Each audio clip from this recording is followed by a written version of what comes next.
Assalamualaikum warahmatullahi wabarakatuh. Perkenalkan, nama saya Revanga Aurel Dava dengan NRP 5421183 yang dimana untuk memenuhi tugas MPI kelas B itu membuat PPT mengenai instrumen UV-Vis. Di sini saya akan menjelaskan mengenai instrumen UV-Vis yaitu landasan dan aplikasi.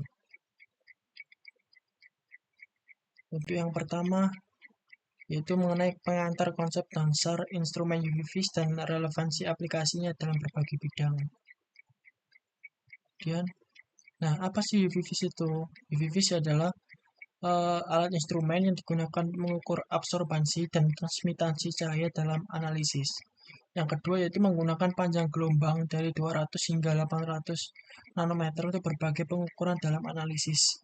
Kemudian memanfaatkan interaksi cahaya dengan materi untuk analisis kuantitatif dan kualitatif. Kemudian berperan penting dalam banyak aplikasi ilmiah dan industri seperti analisis kimia dan biologi. Itu merupakan sedikit pengenalan mengenai instrumen UV-Vis. Selanjutnya, yaitu sejarah dan perkembangan dari alat instrumen spektrometri UV-Vis. Itu yang pertama, spektrofotometri UV-Vis mulai dikembangkan pada awal abad ke-20 yang dimana menjadi alat penting dalam analisis kimia. Kemudian yang kedua yaitu desain instrumen telah berevolusi dari single beam ke double beam yang dimana untuk meningkatkan keakuratan pengukuran. Kemudian yang ketiga yaitu teknologi modern telah meningkatkan akurasi dan efisiensi spektrofotometer, yang dimana memungkinkan analisis yang lebih cepat dan tepat. Bisa dikatakan juga dengan lebih akurat. Kemudian yang terakhir yaitu instrumen UV-Vis berperan vital dalam penelitian ilmiah dan industri yang digunakan untuk analisis berbagai senyawa. Ini juga berguna untuk analisis kimia maupun analisis secara biologi. Kemudian kinerja instrumen UV-Vis. Yang pertama yaitu parameter kinerja utama dalam instrumen UV-Vis mencakup resolusi, linearitas, dan rentang dinamis yang sangat penting untuk mendapatkan hasil yang akurat. Kemudian yang kedua yaitu standarisasi dan kalibrasi diperlukan untuk memastikan akurasi hasil pengukuran, sehingga data yang diperoleh itu dapat diandalkan. Kemudian yang ketiga yaitu kualitas lensa dan detektor sangat berpengaruh terhadap hasil pengukuran. Kenapa? Karena dapat mempengaruhi kejelasan dan ketepatan data yang diperoleh. Dan yang terakhir yaitu membahas tadi kasus pencapaian kinerja tinggi dalam aplikasi spesifik yang dimana itu menunjukkan bagaimana parameter kinerja dapat dioptimalkan. Itu merupakan kinerja instrumen dari UV-Vis. Selanjutnya,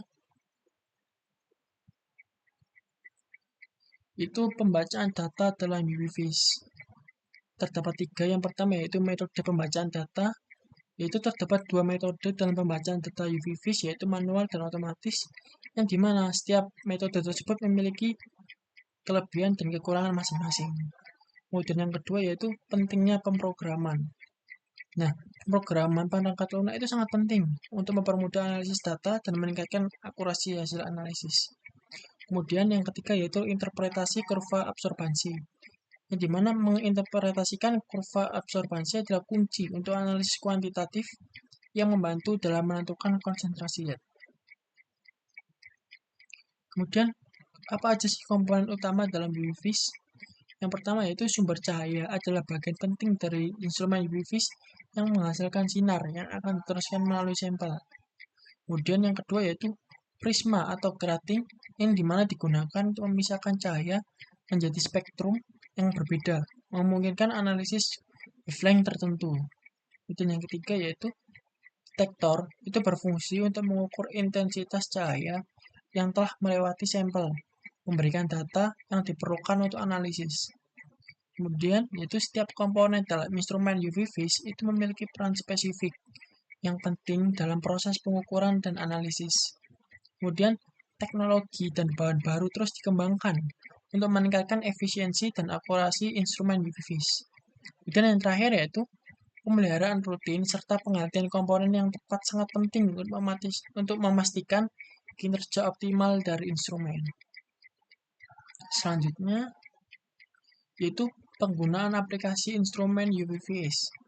Yang pertama, instrumen UV-Vis itu digunakan secara luas dalam industri farmasi, makanan, dan lingkungan untuk analisis dan pemantauan.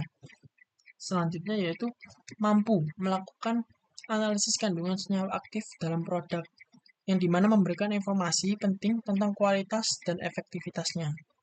Kemudian digunakan juga untuk pemantauan kualitas air dan melakukan analisis terhadap polutan yang mungkin ada di dalamnya. Dan yang terakhir yaitu kritis dalam penelitian ilmiah dan pengembangan produk baru, yang dimana itu dapat membantu dalam inovasi dan peningkatan produk. Kemudian masalah umum pada instrumen UV-Vis. Yang pertama yaitu noise, itu dapat mengganggu hasil pengukuran dan mempengaruhi keakuratan data. Identifikasi sumber noise dan melakukan langkah-langkah perbaikan.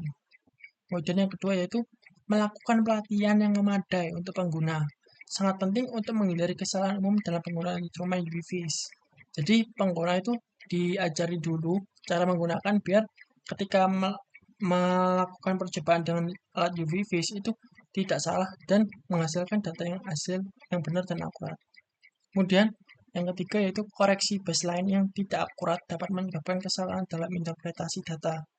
Teknik yang tepat harus diterapkan untuk meminimalisir kesalahan tersebut. Kemudian yang terakhir yaitu drift adalah perubahan sinyal yang tidak diinginkan selama pengukuran. Penting untuk melakukan kalibrasi rutin agar hasil tetap konsisten. Jadi setiap instrumen-instrumen itu diperlukan kalibrasi agar ketika setelah praktikum itu alat yang digunakan itu menghasilkan data yang akurat karena sebelumnya sudah dikalibrasi. Jadi penting untuk dilakukan kalibrasi pada instrumen. Kemudian tren masa depan teknologi UV-Vis. Yang pertama yaitu pengembangan sensor yang lebih akurat dan efisien dalam mendeteksi berbagai senyawa kimia dan biokimia. Kemudian yang kedua itu penggunaan AI untuk meningkatkan analisis data yang dihasilkan dari instrumen UV-Vis. Kemudian yang ketiga, penggabungan teknologi UV-Vis dengan HPLC atau MS untuk hasil analisis yang lebih komprehensif dan mendalam. Dan selanjutnya itu perbandingan teknik analitis. Yang pertama itu UV-Vis itu lebih sederhana dan lebih cepat dibandingkan HPLC untuk analisis kualitas. Kemudian yang kedua, UV-Vis itu tidak memerlukan proses penguapan seperti gizi atau yang dimana membuatnya lebih praktis untuk analisis cair. Kemudian yang ketiga yaitu teknik UV-Vis itu memiliki sensitivitas tinggi dan dapat digunakan untuk berbagai senyawa tanpa perlakuan sampel yang rumit. Itu merupakan 3 contoh dari perbandingan teknik analisis dari UV-Vis. Selanjutnya itu strategi interpretasi data UV-Vis. Yang pertama, pendekatan sistematis untuk menganalisis data UV-Vis agar hasil dapat diinterpretasikan dengan tepat dan akurat. Yang kedua, penggunaan kurva kalibrasi penting untuk menentukan konsentrasi sampel berdasarkan absorbansi yang terukur. Yang ketiga, penggunaan metode statistik untuk memastikan keakuratan dan keandalan hasil pengukuran yang dilakukan. Selanjutnya, itu pemeliharaan instrumen efektif. Jadi instrumen itu perlu dipelihara agar tidak rusak dan bisa digunakan pada saat praktikum atau percobaan yang dimana itu akan menghasilkan data yang akurat dan benar. Nah, untuk pemeliharaan ini yang pertama yaitu melakukan pemeliharaan rutin agar instrumen berfungsi dengan optimal, yang dimana itu dapat mengurangi risiko kerusakan. Yang kedua, memberikan pelatihan untuk meningkatkan efektivitas penggunaan instrumen dan mengurangi kesalahan. Yang ketiga, kalibrasi dan kontrol kualitas harus dilakukan secara berkala untuk menjamin hasil yang akurat dan konsisten. Selanjutnya, itu studi kasus UV-Vis dalam bidang farmasi. Yang pertama, itu penggunaan instrumen UV-Vis untuk analisis dalam industri farmasi mencakup pengujian kualitas obat dan bahan aktif.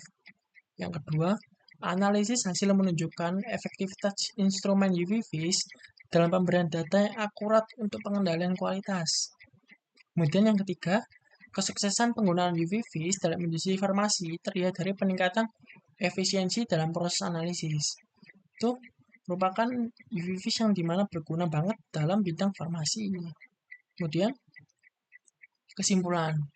Nah, dari kesimpulan dari slide pertama sampai slide akhir, yaitu yang pertama menekankan peran vital instrumen UV-Vis dalam berbagai bidang, termasuk penelitian, industri, dan analisis kualitas.